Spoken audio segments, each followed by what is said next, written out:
이반지하의 이면지. 아, 동생 반갑습니다. 시작한 거. 네, 시작한 거예요. 이런 얘기 계속 하시면 돼요. 너무 모시고 싶었어요. 진짜 그 선생님하고 언제 처음 만나나 보니까 2007년이더라고요. 총선 전해네. 네, 그쵸? 2007년. 그러니까 18대 총선 그때 나가셨고 그 전해인데 그때 한참 선거 준비하고 맞아요. 성소수자 판에서 선거 같이 할 사람들 모을 때. 그때 진짜 선생님이 이제 혜성같이 아 저한테는 그러니까 혜성이란 표현을 되게 안 좋아하셨어요. 근데 이제 제가 원해서 저한테는 되게 혜성 같은 분이셨고 근데 뭐 그때부터 계속이라기엔 저도 뭐 저만의 투쟁이 있었으니까 사느라고 그래서 뭐 선생님에 대해서 생각도 했다가 잊었다가 이렇게 살다가 제가 약간 자리 잡으면서 아, 최우숙이라는 이 존재를 내가 모셔야 되는데. 모시기. 진짜. 그러니까 이게 왜 저는 답답하냐면, 그러니까 저도 이제 올해 45 정도가 됐어요. 보니까 선생님하고 같은 닭띠더라고요. 24살 차이. 맞아요. 두 번 이제 도는데. 그러니까 저도 이 퀴어 커뮤니티에서 이제 노인 취급을 받아요. 벌써? 네, 벌써. 다 죽은 줄 알아요. 40 이상은. 그래도 꽤 있는데 내 주변에 45 맞아요. 이상이. 근데 왜 같이 놀진 않잖아요. 우리가 그런 핏덩이 같은 애들하고. 그치. 네. 애들하고. 네, 그런 애들하고 진짜. 그만해네 진짜. 아니 우리한텐 최우숙 선생님 같은 선생님도 있고 그러니까 많이들 있는데 그치, 퀴어들이 그치. 너무 잘 살고 있고 그러니까 막 이 사람들이 성소수자다 막 이런 걸 지금 안 해서 그렇지 얼마나 훨씬 더 도발적이고 얼마나 진짜 급진적인 것들을 많이 해왔는데 지금 이제 막 퀴어 막 나 이제 퀴어야 막 이런 애들은 모르는 거예요. 최우숙 선생님을 모시게 된 게 너무 뿌듯해요. 근데 이면지는 왜 이면지라는 말이 붙은 거예요? 아 이거요 제가 저는 일단 선생님 모실 생각하니까 2007년 생각이 딱 났거든요. 처음 예. 일단 마주치지는 않았더라도 그 처음 당시. 이 존재를 확인했을 때. 예. 그때 나한테 최연수가 어떤 사람이었지? 근데 지금 어떤 사람이지? 저는 되게 다르거든요. 그러니까 저도 사실 대학교 뭐 들어가서 한 24살? 이때쯤 정치화를 했어요. 그러니까 뭐 남들처럼 그렇게 막 10대 때 막 어렵고 이런 것보다 그땐 다 외면했고 예.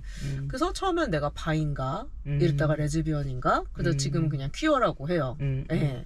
그러니까 저도 2004년에 이반지하로 데뷔를 했거든요. 2004년? 예. 그러니까 저도 커뮤니티에서 되게 오래 있었던 사람은 아니었던 거죠. 그쵸. 근데 최은숙이라는 사람은 왔는데 일단 나이가 너무 많은 거예요. 너무 많어. 갑자기 나타났는데 너무 그러니까 우리가 맨날 그 또 아시죠? 그 어린 퀴어 애들이 노인 패티시 있는 거 아시죠? 맨날 나이든 퀴어는 어디 있는가 맨날 이거 하잖아요. 근데 우리가 워낙 조금 많은 거.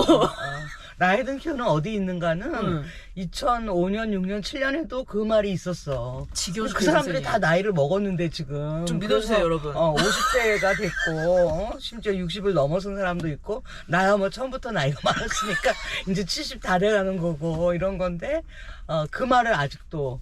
나이든 큐는 어디 있는가. 네, 징그러 죽겠어요, 저는. 예. 이게 나이대별로 다 골고루 해갖고 모아갖고 한 판 해야 되겠다. 근데 저는 이제 너무 분심이 들어서, 보여주기도 싫어. 이제 그냥 모르고 살아, 너네는.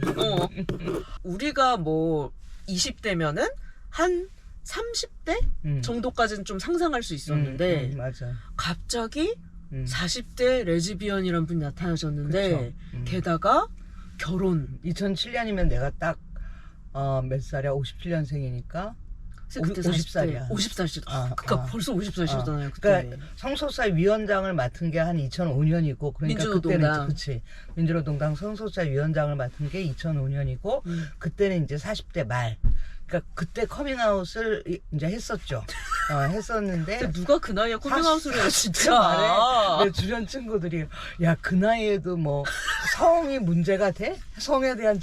자기의 성에 대한 질문을 해? 뭐 이런 질문서부터 그 나이에도 성욕이 있어? 뭐 이런 얘기들도 많고 그때 이제 소위 남들 보기에는 이성애자에서 동성애자로 그쵸. 바뀐 거고 그걸 이제 커밍아웃을 했던 거죠. 너무 충격적인 존재였어요. 그러니까 왜냐면 그때는 서로 그냥 게이라는 게 있네? 쟤도 레즈비언이네? 야, 트랜스젠더라는 것도 있어? 아, 그때 트랜스젠더 막 초기에 막 나오기 시작할 그쵸. 때죠. 그 정도였잖아요. 근데 선생님의 존재는 솔직히 그 당시 어떻게 이해해야 하는지 잘 모르겠는 거예요. 그래서 침묵.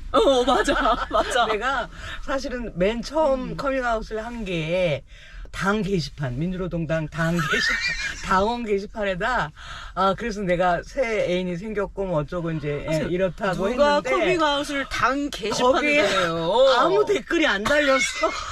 다들. 뭐라고 하냐고. 이거 어떻게 해야 될지 소화를 못 시키고, 아무 댓글이 안 달리고, 그러고 있다가 이제 개인적으로 만났을 때, 막 나를 붙잡고 울어. 너 그랬니? 얼마나 힘들었니? 막 이러는 사람서부터. 나 하나도 안 힘들었는데. 그래서 조금 민망하죠, 그럴 때. 우리 그냥 쾌락만을 쫓았는데. 그치. 그래갖고, 야, 사람들의 반응이 진짜, 이렇구나. 그냥 우선 막 격려하고 위로하고 이러려는 그동안 얼마나 힘들었니? 뭐 이런 거. 근데 되게 세련됐다, 사람들, 선생님. 막 뭐라고 한 사람 없었어요? 당 게시판에서는 우리는 이제 그 성소수자 관련해서는 진보정당 안에서 민주노동당 안에서 한바탕 싸움이 있었거든. 이미. 응. 당직선거에서 정책위원장 후보로 나온 친구가 이제 그때 성소수자위원회에서 그 동성애에 대해서 어떻게 생각하냐, 동성애자 결혼 합법화에 대해서 어떻게 생각하냐 그랬는데, 당 정책위원장 후보로 나온 인간이 동성애는 자본주의의 퇴행적 산물이다 이런 말을 했어요. 그게 대단한 거 아닌데? 공식적인 이제 그 답변으로, 선본 답변으로. 그래서 우리가 그 답변에 대해서 막 계속 싸움을 한 거지. 그러는 과정에서 이제 성소수자라는 의제가 당 안에서 상당히 좀 그 싸움 과정에서 좀 이렇게 알려지게 됐고, 이미 한번 막 일어났다가, 그리고 그 사람이 당직 선거에서 떨어졌어. 뭐 우리 때문에 영향도 상당히 있었고, 그랬기 때문에 2005년도쯤에 내가 커밍아웃을 할 때는 이제 성소수자 의제와 관련해서 혐오적인 발언을 했다간 된통 깨진다. 이게 알려져 있던 그런 때였죠. 그러니까 그거는 그러면 일단 됐는데, 근데 선생님 잠깐만, 왜 당 게시판에서 한 게 첫 커밍아웃이세요? 그때는 사실 확인은 그 이전부터 있었던 건데, 구체적으로 여성 파트너가 생기고, 그래서 이제 이혼을 하기 위한 별거로 들어가고 이런 그런 어떤 구체적인 절차가 진행됐던 게 그때쯤이고, 그거를 뭐 뜬금없이 언론에다 커밍아웃 하는 것도 웃기고. 사실 근데 왜 선택지가 언론 아니면 당 게시판이냐고요. 워낙에 내 하는 게 이 정치 활동, 활동가로서의 판이라는 게 이때쯤에 굉장히 정당 활동을 여전히 활발하게 할 때였고, 더군다나 당내에서 그런 이제 성소수자 관련 의제가 이슈화되고 하던 그런 판이었고, 그래서 가장 가깝게 소위 공론화할 수 있는 공간이 나로서는 당 게시판이었던 거죠. 근데 왜 그렇게 선언을 하셨어야 됐어요? 그러니까 사실 그냥 혼자 어떻게 보면 사적인 일로 끝날 수도 있는 일이잖아요. 나는 그때부터도 그냥 사회적인 어떤 인물이 이미 돼 있었고. 그렇죠. 그 민주노동당 안에서 여성위원장도 그때쯤에 한 3년 정도 하던 그런 시기였고, 그래서 이미 언론 인터뷰도 꽤 하시고, 뭐 기자회견이나 이런 것들 많이 하고, 노상 뭐 이런저런 연대 하는데 쫓아가갖고 연대 발언들도 하고 했기 때문에, 내가 하는 개인적인 어떤 일이나 활동이나 어떤 정체성들 이런 것들이 공적인 무엇으로 이렇게 그 발현되는, 이거는 나한테는 자연스러운 거였죠. 남들한테는 뭐 이렇게 너무 뭐 좋게까지이지만, 그치. 선생님한테는 그냥 삶의 일부였네요. 아마 어떤 사람은 내가 당 게시판에 그렇게 커밍아웃 하는 걸 보고, 이 여자는 이렇게 사적인 거를 여기다 부담스럽게 이걸 내가 어떻게 소화를 하라고, 그치. 이렇게 느끼는 사람도 있었을 거야. 선생님 논리를 따라가다 보면 맞긴 맞거든요. 가장 사적인 게 가장 정치적인 거니까. 저도 머리로는 아는데 그렇게까지 하는 분은 처음 봤어요. 공적인 커밍아웃을 하기 전에는 와, 근데 상상이 안 돼요. 그러니까 어떤 상상이 안 되냐면, 그냥 저도 남들 보기엔 참 이제 거칠게 살아온 사람이라고 생각할 수 있겠죠, 그죠? 뭐 저렇게 머리를 하고 다니나 이렇게 하고. 근데 선생님 어쨌든 자녀분도 2분 계시고 그죠? 그렇죠. 결혼도 뭐 진짜 오래 하셨잖아요. 결혼 생활. 24년간의 결혼. 그러니까. 네. 그러니까 이미 자녀가 어린 자녀가 아니라 다 그냥 그죠. 애들 뭐 20대 초반 넘어가 있었죠. 그런데 저는 내가 여자를 좋아하는 걸 알게 됐다고 해서 혹은 지금 내가 파트너가 생겼다고 해서 그거를 결혼을 내가 끊고 나올 수 있나? 그거 진짜 엄두가 잘 안 나거든요. 24년을 이성애적 결혼 생활을 한다는 건 이혼할 이유가 무지하게 많은 거야. 죄송해요. 그럼에도 불구하고 죄송해요. 제가 몰라서. 그럼에도 불구하고 아유 그냥 좀 그냥 사는 건데 구태여 이혼할 이유가 생긴 거죠. 여자가 확실한 생긴 이유가. 거야. 여자가 생긴 거야. 그렇구나. 죄송해요. 그쵸. 제가 생각이 전혀 몰라서 선생님. 배웁니다. 네. 그렇고 아마 이제 나는 너무 젊은 친구들이 일찌감치 커밍아웃 하는 것은 좀 약간 그 조심스럽다고 보는 편인데 왜냐하면 자기의 아직 20대 초반이거나 뭐 10대 말이거나 이러면 너무 자원이 아직 안정되지 않은 상황이잖아. 그렇죠. 사회적으로 봤을 그래서 때. 뭐 공부를 계속 한다던가 가족과의 관계나 자기 직장의 문제나 이런 것들에서 아직 안정적이지 않은데 커밍아웃을 해버렸다가 굉장히 아주 안 좋은 상황으로 빠지는 경우들이 그쵸, 많고 뭐 집에서 쫓겨나기도 그쵸. 하고 뭐 그러다가 이제 심지어는 자살까지 이어지는 이런 경우들이 있는데 그때는 이제 그 40대 말 50이 이제 다 돼가는 나이 이때면은 내가 생각하기에 나도 이렇게 되돌아서 생각해보면 내가 인생 막장에 도달한 거지. 근데 선생님 솔직히 이렇게 얘기해 봅시다. 지금 어제 10대 20대 애들이 커밍아웃을 했다가 어제 위기에 빠지는 게 그쵸. 걱정이긴 한데 제가 봤을 때 40대 여성도 이성의 수행 24년 한 여성이 지금 결혼 생활 밖으로 나오면 그 그쵸. 위기 아닙니까? 그렇죠. 위기였어. 그죠? 그때 당시에. 가장 경제적으로 어려울 때가 그러니까 내가 이혼하고 나왔고 위자료 등 여러 가지 재산분할이 아주 구체적으로 그런 것들이 아직 정리가 안 됐을 때 예, 일단 집부터 나왔으니까 나 여자가 좋다. 선생님 애들한테 커밍아웃 하지 말라고 얘기 못 하죠. 그쵸 솔직히 선생님도 그냥 그쵸. 커밍아웃을 준비되지 않은 채 하지 말라. 이혼도 준비돼서 해야 되거든. 이혼할 작정이면 몇 년을 딱 이혼을 준비를 해야 돼. 간을 보고. 그렇죠.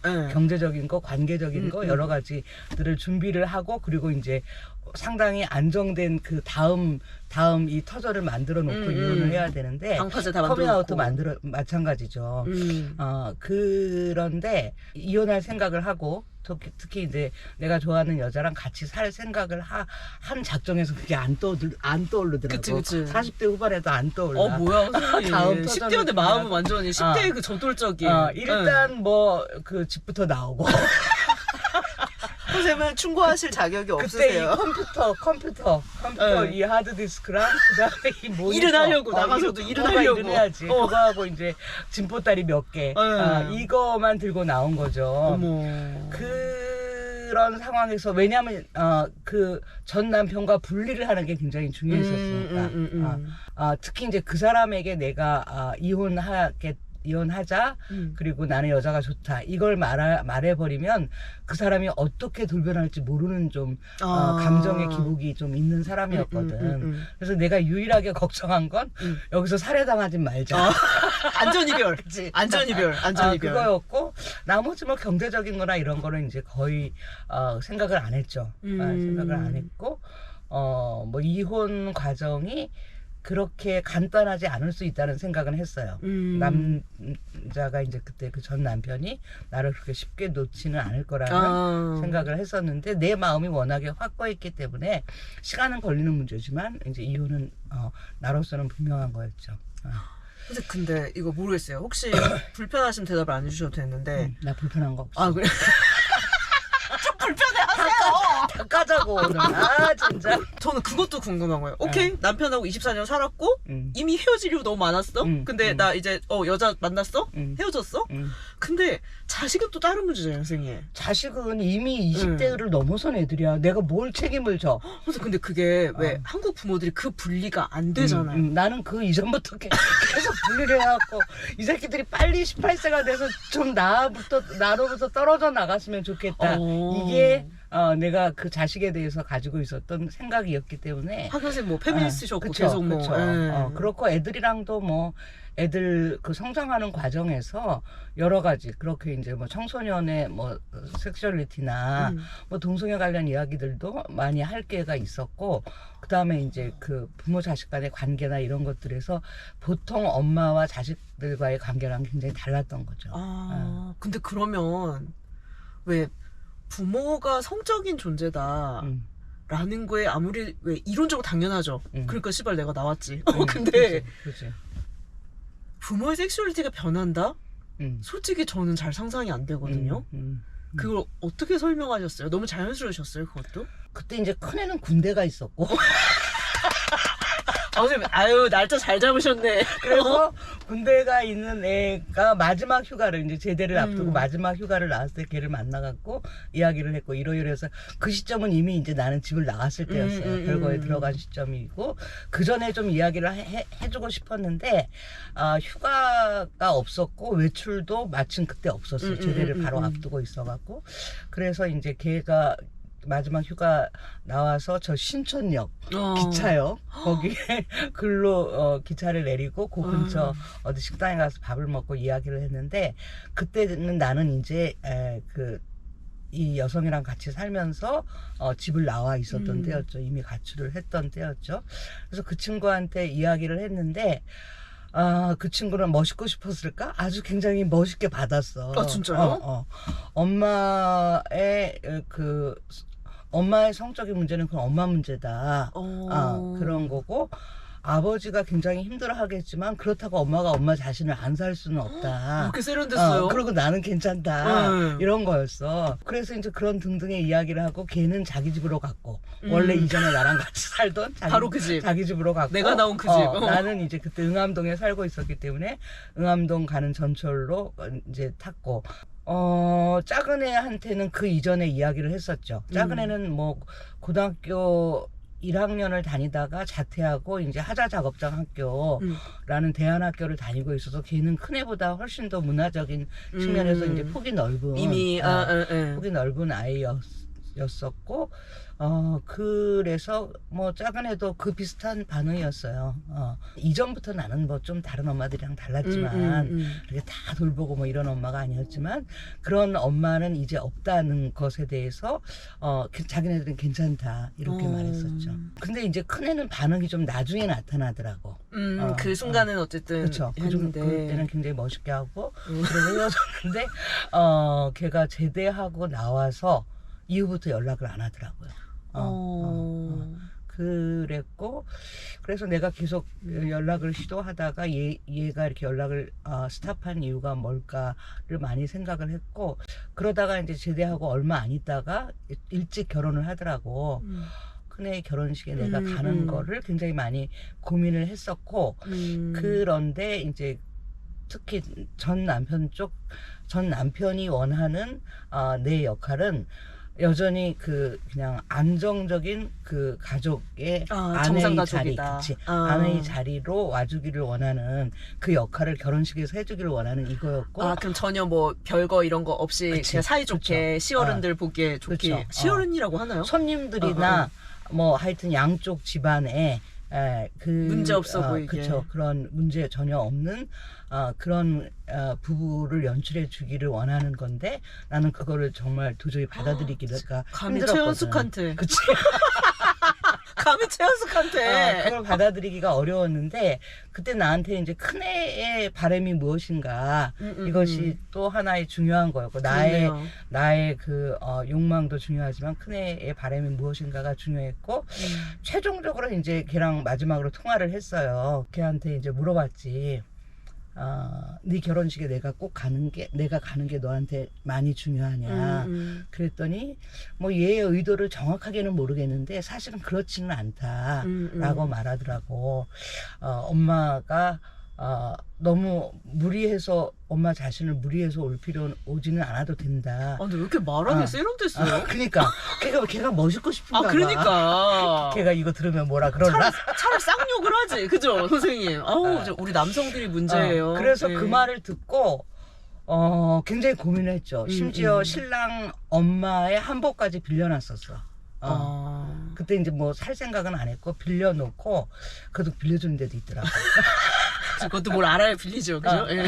빌려놓고 내일 갈 것인가, 당일에 갈 것인가를 고민하다가 결국 안 가기로 결정을 했죠. 내가 자기 결혼식에 안 간 게 큰애한테는 굉장히 상처가 됐던 것 같아요. 근데 본인이 인정은 이후로는 좀 깊게 소통할 기회가 없었어. 그렇구나. 내가 여전히 이제 소통을 거부하고 있었고, 나는 계속 프로포즈를 뭐 만나서 이야기하고 싶다. 프로포즈를 하던 과정이었고, 별로 그 소통할 자리가 없다가 우리 엄마가 돌아가셨을 때, 엄마가 돌아가셨을 때가 2018년인데, 네. 이제 그때 걔가 왔더라고. 그러면 그게 한 10년 넘게 이제 그 그렇네요. 시간이 경과한 시점이죠. 그때 왔는데, 나는 이제 이 아이를 어떻게 볼지와 관련해서 어떤 준비가 안 돼 있었던 거지. 이런 상황에서 걔가 그 장례식장에 와갖고 나를 뜬금없이 안더라고. 그거 뭔지? 그러니까 이런 것들에 대해서 나도 굉장히 당황스러운 거야. 나는 얘랑 소통을 하고 싶은 건데. 이런 것들이 아니라 진짜 대화. 너는 네 입장에서 뭐가 그렇게 상처였고 그러냐, 이런 이야기를 듣고 싶고, 나도 이제 뭐 상처라면 최대한 더 내가 상상하는 어떤 상처들은 있지만 그 애에게 직접 듣고 싶은 건데, 이제 그렇지 않고 그런 단계에서 그날 와갖고 그렇게 덥석 안더라고. 근데 덥석 안는데 그거에 대한 내 반응이 또 완전히 그 울음이 막 터져 나온 거예요. 그러니까 전혀 나 같지 않은 어떤 반응들이 있었던 거죠. 걔랑 그렇게 신촌역에서 헤어지고 나서 한동안은 내가 지하철에서 군인만 보면, 지하철이나 버스에서 군인만 보면 눈물이 났어. 그건 뭘까? 그냥 어떤 육체적으로 한 사람을 낳은 다른 한 사람의 그냥 몸의 울음이었던 것 같아요. 한동안 그 울음이 나왔었고, 그러다가 이제 그것도 지났고, 더 시간이 지나서는 내가 이제 30대 중반에 한 사람을 놓고 내가 여전히 엄마라는 위치에 있어야 된다고 나는 생각하지 않는다.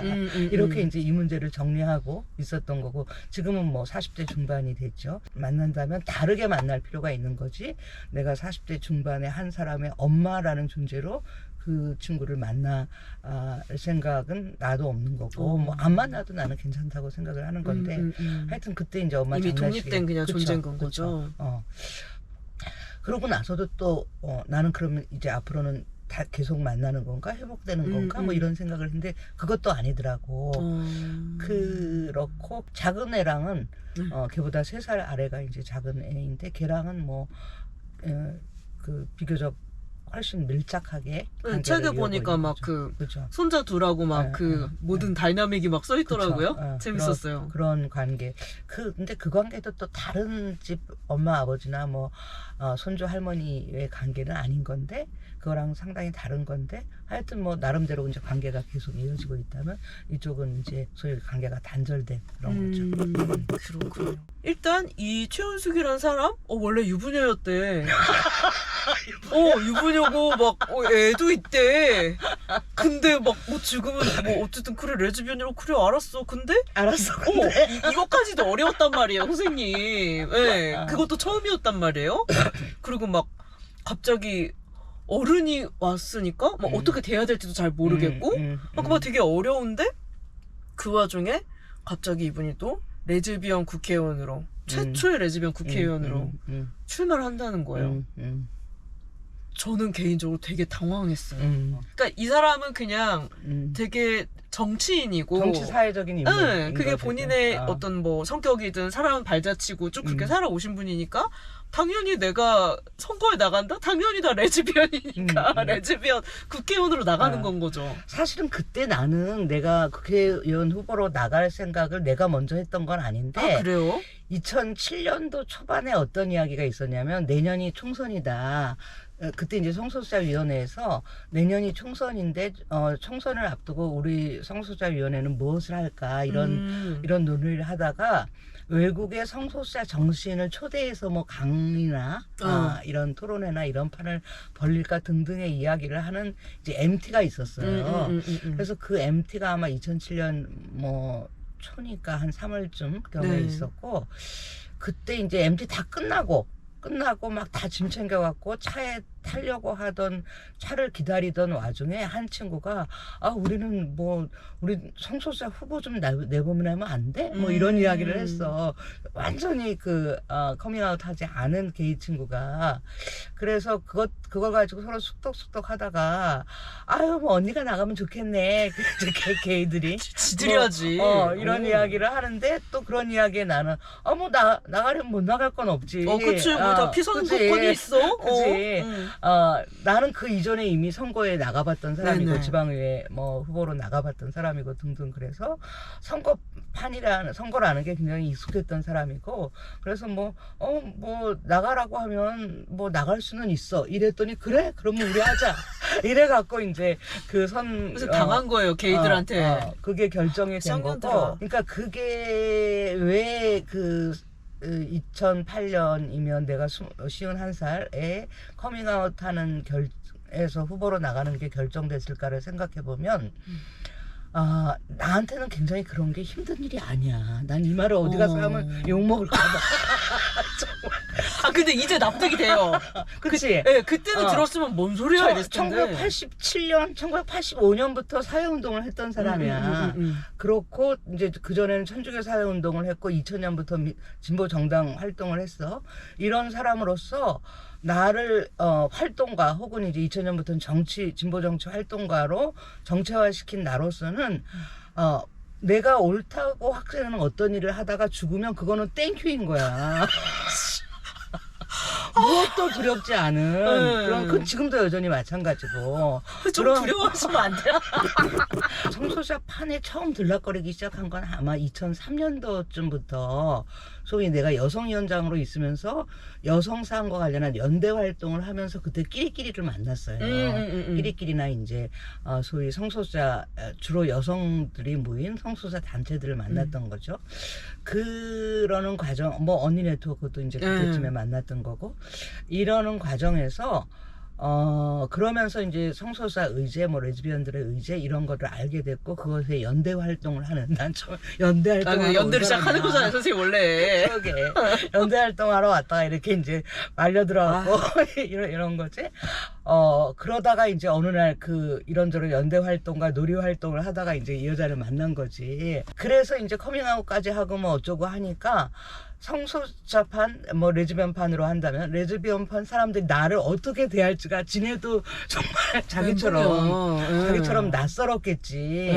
그렇고 나이도 꽤 많고 그때 이미 50대가 되는 사람이었고 그리고 생애 내력도 너무 다르잖아. 완전 다르고 선생님 게다가 그러니까 우리는 약간 어떤 느낌이냐면 일단 커밍아웃은 너무 멀리 있는 일이었어요. 커밍아웃 같은 건 안 해. 그러니까 우리 그랬지. 정말 그때 5손가락 안 그러니까요. 꼽을 때였어. 그리고 막 왜 만나도 약간 이런 식이었어요. 뭐 레즈비언 번개를 하든 뭐라든 나가면은 어디 사는지 얘기를 안 해. 맞아. 이름도 안 물어보고. 그러니까 어떻게 추적돼서 알게 될까봐. 그리고 큐퍼에서도 우리 다 막 가면 쓰고 가리고 막 행진하고. 그러니까 커밍아웃을 한다? 대사의 커밍아웃을 한다? 이거는 너무 일단 먼 일이었어요. 너무 그냥 인생에 할 선택이 아니야. 1번. 근데 또 하나는 정치 세력화. 이거는 말도 안 되는 거야. 나한테는 처음부터 정치 세력화였거든.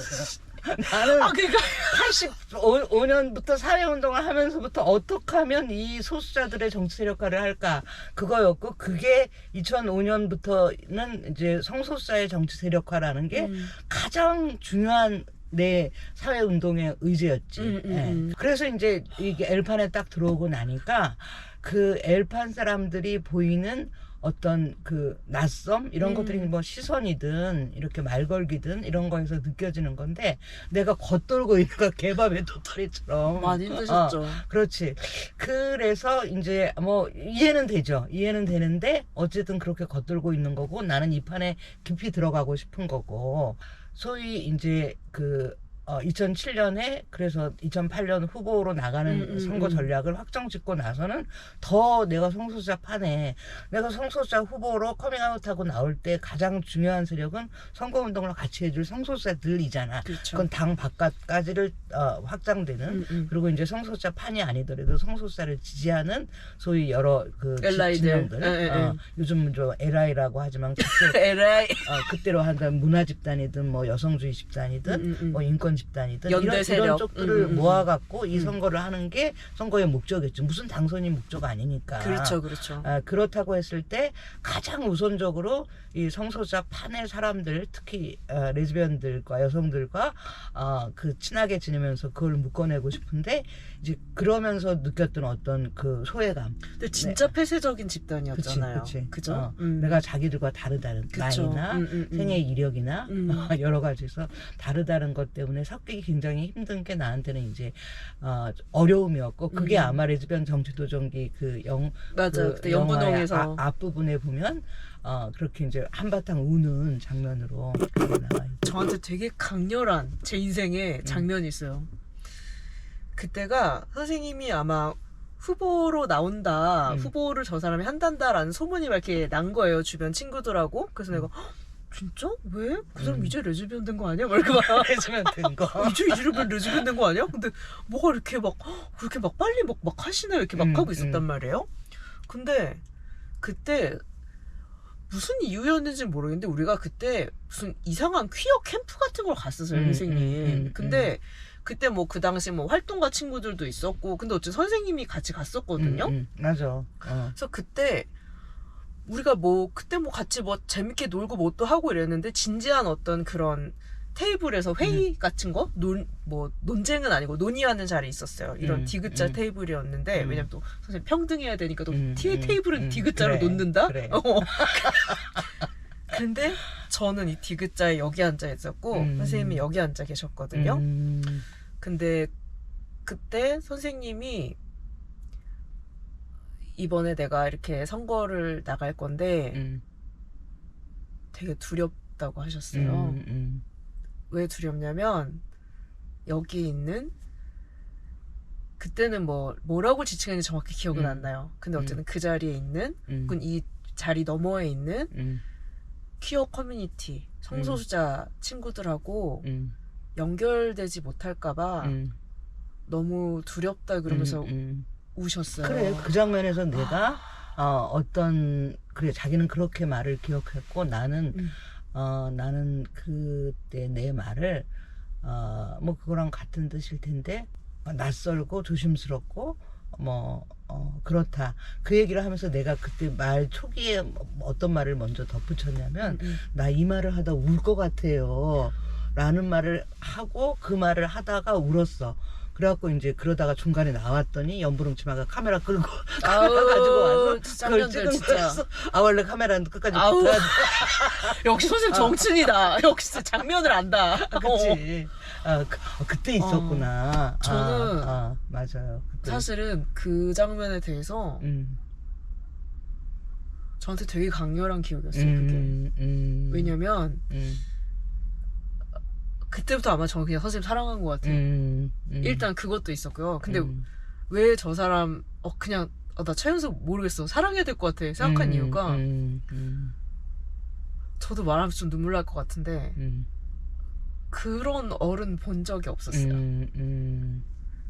그러니까 어른인데 와서 되게 평등한 척 하려는 어른을 많이 봤거든요. 그리고 뭐 선생님도 그런 노력하셨겠죠. 그죠? 근데 꼰대로 안 봐야 되니까.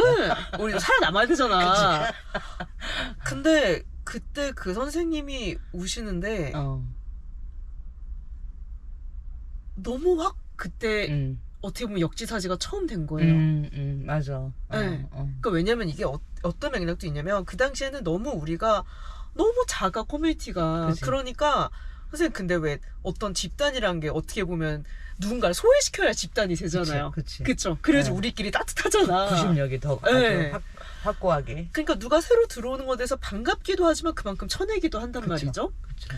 그래서 저나 혹은 뭐 저라고만 얘기할 거예요. 그 당시 잘 기억은 안 나요. 다른 친구들이 어떤 마음이었는지는. 근데 저는 약간 낯설고 막 어렵고 막 저 사람 어떻게 대해야 되지? 그러니까 어떻게 보면 배타적인 마음이 좀 더 컸던 거죠. 그치. 어려우니까. 왜냐면 나는 이미 그냥 내 또래 퀴어 친구들하고 노는 거 충분히 이미 재밌거든. 그치. 그러니까 최은수까지는 몰라도 돼. 그랬는데 거기다 뭐 진보 정치네 뭐네. 그러니까 우리 지금 뭐야 우리는 지금 우리 그냥 레지박하기 바빠. 맞아. 원래 성소자판이 정말 탈정치화하기 쉬운 없었거든요. 그런 거. 그룹이거든. 그냥 예를 들어 게이들은 뭐 자기들끼리 만나서 그냥 섹스할 수 있으면 되고 막 뭐 이런 거였기 때문에 그러니까 서로를 더듬더듬 찾은 이런 걸로 끝난 단계였는데 정치 세력한 진짜 너무 먼 얘기였던 거죠. 그치. 근데 그때 저는 그 선생님의 그 장면을 그래서 이 말 되게 이상한데 되게 사과하고 싶었어요.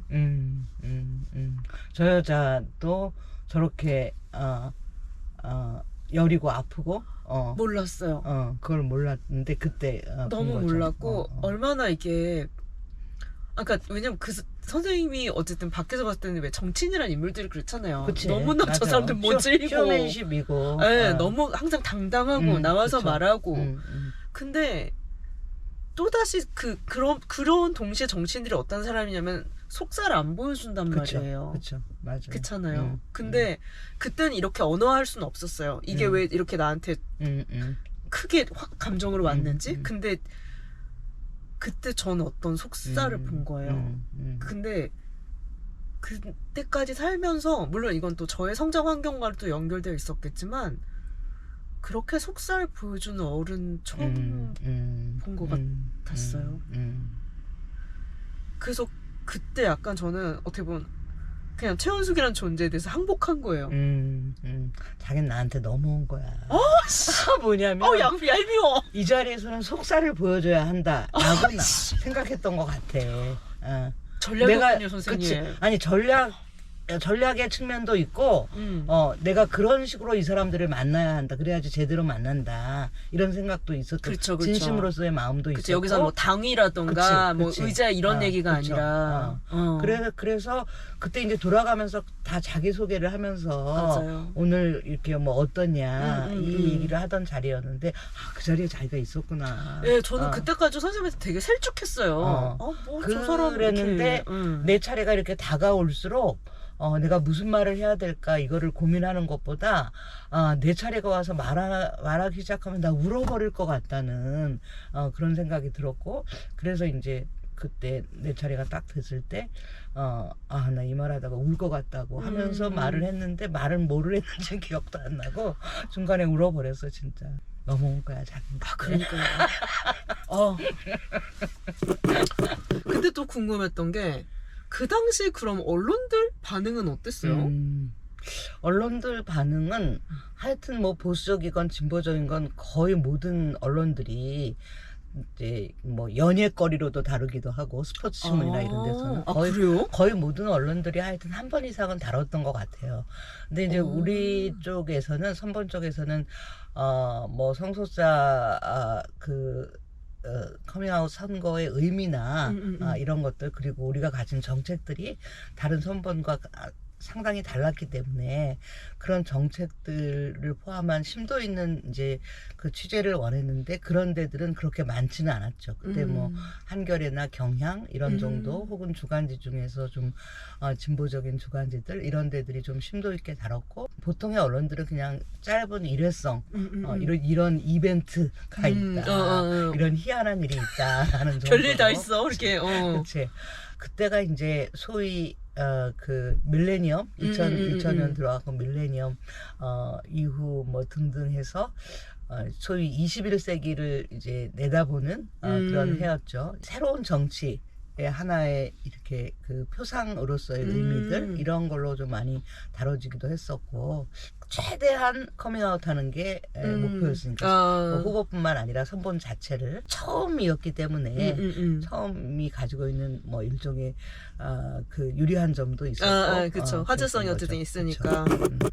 근데 저 약간 좀 지금 틈새 궁금증인데 그때 파트너가 있으셨잖아요. 그렇죠. 근데 그분은 그러니까 공개 퀴어가 아니었죠. 그렇죠. 네. 그럼 안 부담스러웠어요? 그것까지 사랑해 주던가요?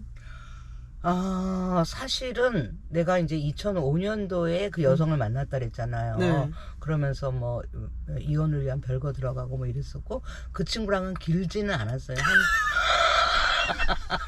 선생님 이러면은 사람들이 납득을 못해요. 왜 납득을 왜냐면 못해? 이렇게 이혼 생활 끝내고 여자 만났으면 여기서부터 평생 가야지 이게. 나 그런 거 너무 이게 레즈비언 서사라고요. 전통 아니야. 레즈비언 서사라고요. 난 전통 레즈비언이 아니야. 서로. 난 날라리. 선생님 그것도 오래 안 가시면 어떡해요. 그럼 사람이 누가 믿겠어요, 동성애를. 안 믿어도 좋아. 안 믿어도 좋아. 나는 그냥 나야. 뭐 이렇게 비껴가요, 선생님. 그랬고 그때 선거를 할 때 내 파트너는 F2M 트랜스젠더 남성이었어요. 아우 진짜 선생님 죄송한데 좀 여러 가지 하셨네요. 죄송한데 여러 가지 하셨네요. 네. 뭐 여러 가지 해야지. 그렇죠. 예. 궁금하지도 않아? 예. 존재들에 대한 그렇죠. 궁금증과 호기심 이게 내 원동력이니까. 수집하듯이 이렇게. 그 당시에 FTM을 만나고 계셨어요. 그치. FTM을 만나고 있었는데 그때 선본 사람들 대부분이 모르고 있었어. 모르고 있었고 아는 사람들은 뭐 일부 있었고. 그런데 어쨌든 레테르를 건 건 레즈비언 커밍아웃. 그렇지. 숨겨야지. 이랬던 거였지.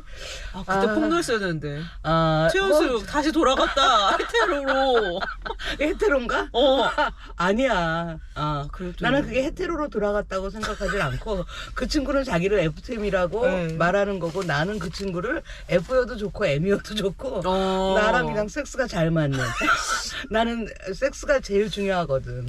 섹스가 제일 중요한 파트너 관계에서 제일 중요한 건 이제 섹스 관계인데 나랑 아주 내가 좋아하는 섹스를 하는 그런 파트너 잘 수행해 준 친구다. 그렇죠. 높이 사시는군요, 그 부분을. 그래서 그 친구랑은 뭐 중간에 한 2, 3년 정도 안 보기도 했다가 또 다시 만나서 뭐 지금도 이제 그 친구를 만나고 있는 중인 거죠. 웬일이야. 그래서 진짜 너무 복잡하시다. 복잡해요. 이러면은 사람들이 봐드리기 힘들거든요, 선생님. 뭐 안 봐도 돼. 일관된 서사가 있어야 되거든요, 선생님. 난 일관된 서사 없어요. 어렵다, 선생님, 진짜. 누가 뭐라고 하든 내 인생과 내 욕망을 사는 거지.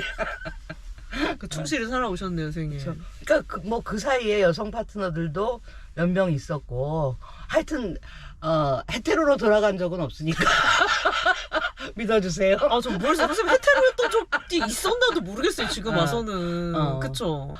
내가 그래서 2005년부터 뭐 2004년 5년에 성소수자의 정체성을 확인해 나갔다고 이제 그렇게 말을 하는데 사실은 중고등학교 시절부터 그 동성애적인 어떤 경험들, 감정의 경험들이나 관계의 경험들이 있었고, 그런데 뭐 그러다가 이성애적 결혼을 한 거지. 그쵸. 결혼을 한 김에 남들 보기에 이성애자로 살았지만, 실제로 그 결혼 생활 과정에서는 여자 애인도 있었고, 뭐 남자 다른 애인도 있었고. 왜 저래? 선생님 왜 그래요? 나는 하여튼 그런 사람이었기 때문에 2005년경에 굉장히 좋아하는 여자가 생겼다는 게 나한테는 무슨 돌변적인 이게 아니야. 내 생애 사이클에서는 이번에 굉장히 좋아하는 여자가 생겼고 그런데 결혼 생활을 24년이나 해서 이혼할 이유는 굉장히 있고 애들도 다 컸어. 그럼 이혼이지 뭐. 그치. 딱이지. 그치. 그럼 이혼이지. 구술생애사 작업을 정말 많이 하셨어요, 선생님. 그러니까 어떻게 하다 보니까 그랬더라고요. 그러니까 사실은 나온 책들보다 한 20배는 더 많어. 그쵸, 사실은. 정리하시고 나온 책이 그 정도인 거고, 그죠. 근데 왜요? 왜 구술생애사였어요? 왜 구술생애사였는지는 이제 하여튼 진보 정치가 그래서 2008년에 출마해서 그 선거를 치렀는데 그때쯤이면 이미 진보 정치가 좀 망하기 시작하던 시점이었어요. 내부 분열들이나 여러 가지로 해서. 그래서 출마하고 나서 이제 그때는 이제 민주노동당이 아니라 진보신당 후보로 딱 선거 직전에 당이 쪼개졌기 때문에 진짜 추억이다. 진보신당.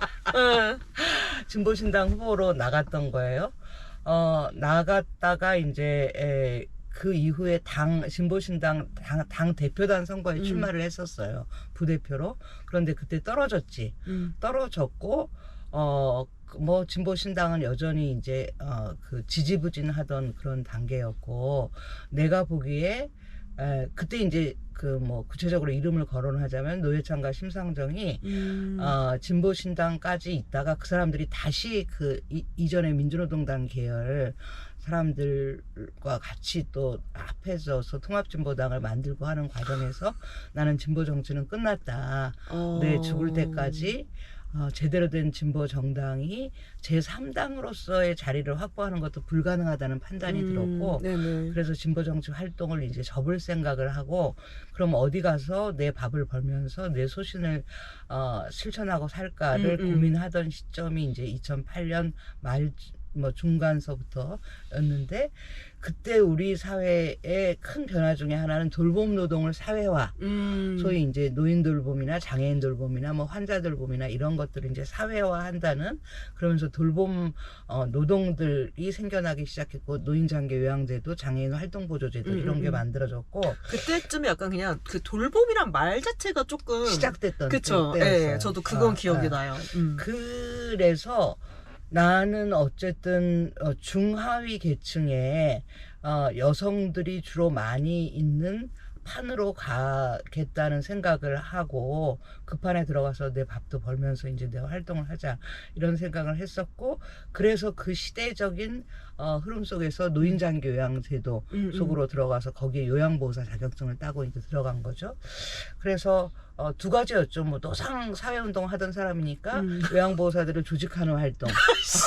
또 조직해, 또 조직. 노상의 연계 그거니까 우선 조직이 보였고, 또 하나는 이제 그동안의 내 사회운동이나 우리 사회의 사회운동의 한계라고 내가 느낀 게 뭐냐면, 어떤 사회적 이슈를 내걸고 투쟁을 하거나 뭐 그 목표를 향해서 이제 싸움을 하건 뭐 승리를 하든 패배를 하든 그런 것들은 계속 해왔지만, 내부적으로 사람들과의 구체적인 관계나 이런 소위 동지라고 하는 사람들끼리 안에서의 관계나 이런 것들이 얼만큼 돈독했느냐에서 그렇지 못한, 그래서 사실은 내부적인 상처를 받았을 때 사람들이 운동판을 떠나는, 그렇죠. 그러다가 이제 조직이 뭐 깨지기도 하고, 이런 것들이 이제 나나 그 시대의 사회운동의 하나의 한계였다면, 내가 새롭게 간 이 중하위 계층 여성판에서는 이전과는 다른 식으로 사람들을 만나야 되겠다라는 생각을 하면서 이제 소위 요양보호사 판에 들어갔던 거죠. 그래서 조직 활동은 뭐 했고,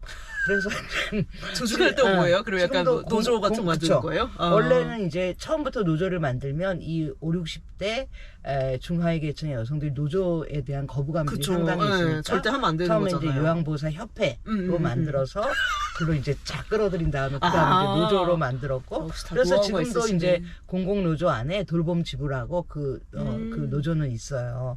그런데 이제 그거는 그거대로 하되 나를 오히려 더 이제 이렇게 내 머리 끄댕이를 뒤로 잡아 당긴 거는, 물론 이제 요양보호사들의 이과의 만남이나 이런 것도 계속 해왔지만, 내가 실제로 돌보러 들어갔던 그 집 노인들, 나는 주로 이제 집에 있는 노인들을 돌보는 제가 요양, 그러니까 집에서 못 나오는 노인분들이요. 그쵸. 뭔가 이렇게 뭐 요양원에 간 사람들이 아니라 아직까지 이제 그 단계까지는 아닌 집에서 뭐 혼자 살든가 가족들이랑 같이 살든가 하되 거동이 상당히 불편한 노인들을 돌보는 외출이 힘든 분들, 제가 요양 서비스, 제가 요양보호사 활동을 했었는데, 그분들이랑 그때 당시로 이제 하루에 4시간씩 일주일에 뭐 5일 이렇게 계속 같이 돌보는 거죠. 청소도 하고 빨래도 해주고 뭐 목욕도 시키고 뭐 어디 동행해서 뭐 병원을 가거나. 최근에 내신 위픽에서 내신 소설이 그 얘기죠.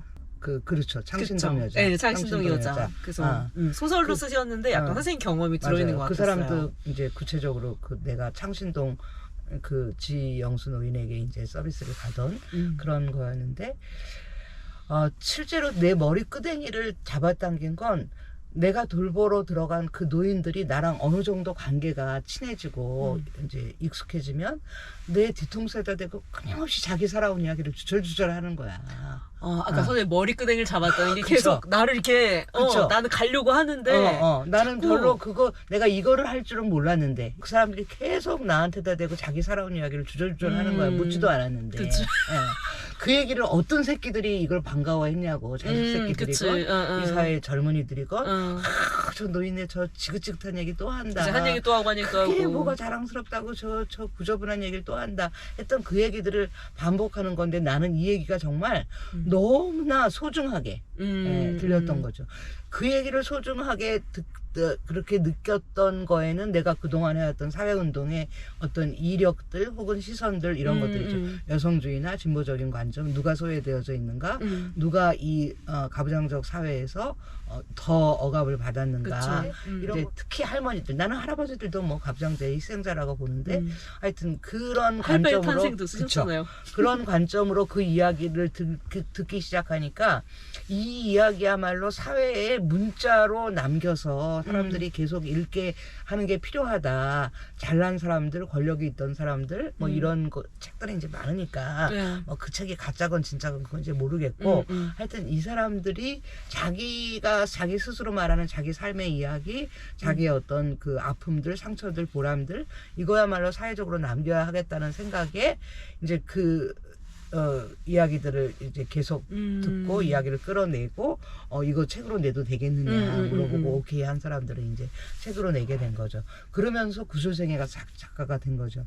그러니까 처음에 그 노인들 판에 들어갈 때는 정말 구술생애사 작가가 된다는 건 전혀 생각하지 않고 근데 퀴어 코미티 들어가셨을 때랑 똑같은 것 같은데요. 그렇죠. 내 경우 보면 누가 가자고 해서 가지 않았던 것 같아. 매번의 나의 이동은 누가 가자고 해서 간 게 아니라 결국은 내가 스스로 들어간 거고 그게 이제 내가 소위 내 타전을 이동하는 거에서의 하나의 이제 그 경로였던 거죠. 그냥 짱 보고 있다가 그냥 내가 결단해서 쑥 들어가서 거기에 이제 처음에는 뭐 잠입일 수도 있고. 근데 안 겁나요? 겁이 뭐 일정하게 있죠. 있는데 저 새로운 환경에 나를 던지는 거잖아요. 내 경우 더 문제는 겁보다는 호기심이 훨씬 크다. 내 인생의 원죄야. 팔자인 것 같아요, 그죠, 선생님? 이런 게 팔자야. 진짜 팔자야. 두려움을 앞세우냐 호기심을 앞세우냐는 이제 사람의 인생이 달라지는 이런 건데 나는 매번 낯선 것 앞에서 그래 낯설고 두려워. 그렇지만 알아보고 싶은 그런 거고 그게 더 뭐 화려하고 더 유명하고 이런 쪽이 아니라 더 가난하고 더 더럽고 더 냄새나고 더 사회적으로 좀 지저분하다고 여겨지고 낙인된 그런 쪽들이 계속 궁금한 게 내 인생에 아니 부자들 구술생에서 하셨으면 얼마나 편하셨겠어요. 다 뻥칠 텐데 등 따숩고 배부른 얘기들 선생님도 다 대접받아가면서 신경질 나서 못 들어. 신경질 나서 그러니까 성격이 못 이겨서. 그렇죠. 제가 되게 인상 깊었던 건 사실 선생님의 모습이었어요. 그러니까 저는 이제 최연숙이라는 사람의 그걸 보는 사람이니까. 왜냐면 저도 뭐 막상 뭐 홈리스 분들 얘기, 뭐 가난한 분들 얘기, 뭐 왜냐면 저보다 더 어려운 분들 훨씬 많으니까 알아야 되고 저게 그러니까 당위적으로 우리가 그 얘기를 그쵸. 들어야 되고 저게 소외된 역사인 거 알지만 정말 물리적으로 진짜 나도 저 사람이 더럽다고 느껴질 때도 있고 그리고 내가 하는 언어랑 저 사람 언어랑 너무 다른 것 같고 너무 다르죠. 그리고 내가 만났을 때 내가 속이 부대끼거든요. 그렇죠. 나도 여전히 부대끼고. 그러니까 내가 왜냐면 어떤 깊숙한 내 혐오가 맞아요. 올라올 때도 있고 맞아요. 그죠? 근데 그게 어쩔 때는 정말 너무 그냥 본능적인 거 있잖아요. 어떤 막 정말 참을 수 없는 막 즉자적인 거죠. 냄새 뭐 진짜 보자마자 내가 너무 혐오하는 그쵸. 어떤 뭐 나도 나에 대해서 혐오하는 어떤 막 정말 그런 분비물에 대한 걸 수도 있고 그렇죠. 등등 많은데 저는 선생님이 그런 거 그냥 다 운동권의 힘으로 이겨내시는 줄 알았어요. 그렇지 않죠. 그게 써 있는 게 되게 좋았어요. 왜냐면 그게 선생님의 투쟁이고 그쵸. 선생님의 어떤 그런 모든 그 고민들과 그렇죠. 나 자신과의 싸움이기도 하고 나는 그러니까요. 나도 여전히 어떤 더러움 앞에서 혐오감부터 느끼는 사람이구나. 그럴 때 나의 인간적임, 다른 사람과 비슷한 어떤 것을 확인하는 반감도 있고 그렇지만 거기에 멈추지 않고 도대체 내가 느끼는 이 즉자적인 혐오는 뭐냐 이거를 이제 꿰뚫는 거. 근데 이게 너무 멋지다고 생각한 이유가 뭐냐면 선생님은 계속 물론 타인의 구술 생애사를 쓰고 계시지만 계속 본인의 위치를 정확히 보시려고 하신다고 느꼈어요. 내 속을 뒤지는 거죠. 네. 그러니까 왜냐면 보통 제가 이런 뭐 구술생애사랄까 소위 말하는 소외계층의 어떤 뭐 언어를 좀 써보겠다 하는 연구자들을 만났을 때 우리가 느끼는 약간 거북함은 뭐냐면 본인의 위치를 자꾸 까먹는 거. 그럴 때 우리가 느껴지는 약간 어떤 어쩔 수 없는 좀 거부감. 예. 그 상대방을 대상화시키고 그렇죠. 예, 소재로서 보는. 그쵸. 근데 솔직히 우리가 글쟁이로서 그걸 막을 수는 없잖아요. 그쵸. 솔직히 우린 다 도둑놈들이잖아요. 그치. 예. 몰래 그런데 훔치는. 예. 근데 자기가 도둑인 걸 아는 사람과 음. 모르는 사람의 저는 태도가 엄청 다르다고 생각하거든요. 근데 선생님의 구술생애사에서 제가 되게 좋은 거는 그런 거였어요. 그러니까 선생님의 부대낌도 같이 나온다는 거. 그쵸. 에세이에서도 그렇고 그쵸. 소설에서도 그렇고. 그래서 그게 정말 선생님 글에 되게 좋은 맛이고 구술생애사 하면서 이면지도 저한테 좀 그런 의미인데요. 선생님 얘기도 같이 계속 들어가 있다. 선생님의 생애도. 글 속에서 결국 필자의 존재 자체, 필자의 시선이나 필자의 느낌이나 이런 거를 드러낸다는 게 뭐 구술생애사나 어떤 작업들 산문집 작업에서는 유리하지만 소설에서는 아주 불리한 거야. 그렇죠. 소설을 읽어보면 이 소설의 화자가 누군지가 모두가 알아. 나는 아는 모든 사람들이 아유 내가 아무리 뭐 이름을 바꾸고 태어난 해를 바꾸고 뭐를 이렇게 가공을 해도 이 여자 최연숙이네. 이걸 다 뻔히 알아. 그래서 그게 내 소설의 그냥 한계이자 그냥 특징. 좋아요. 그거를 벗어나 보려고 하면 나는 더 오히려 헷갈리는 거야. 그래서 그냥 한계이자 특징. 뭐 젠장 들어. 이왕 까고 사는 여자인데. 성공하면 사람들이 또 다른 장르로 이름 붙여 줍디다. 예, 선생님. 임보라 목사님이 그쵸. 내 엄마가 죽은 걸 알고 언니 병원 어디예요? 갈게. 아니 당신이 우리 엄마 본 적이나 있어. 또 뭐 그렇게 얘기해요. 아니 나 그렇게 말하는 사람이야. 여기 개신교 신자들 많아서 기도할 사람들 많아. 뭐. 이반지하의 이면지. 이반지하의 이면지. 3, 4와 텀블벅. 작은 목소리 낭독. 누락된 분들의 낭독입니다. 기후위기 시발. 장반 새끼 힘내고 감태들 오래 보자. 앞지 영원히 사랑의 구감. 비비. 아빠 사랑해. 그리고 미안해. 놓지. 해보기. 앞지사랑 도마. 모든 후원자분들께 감사 인사드립니다.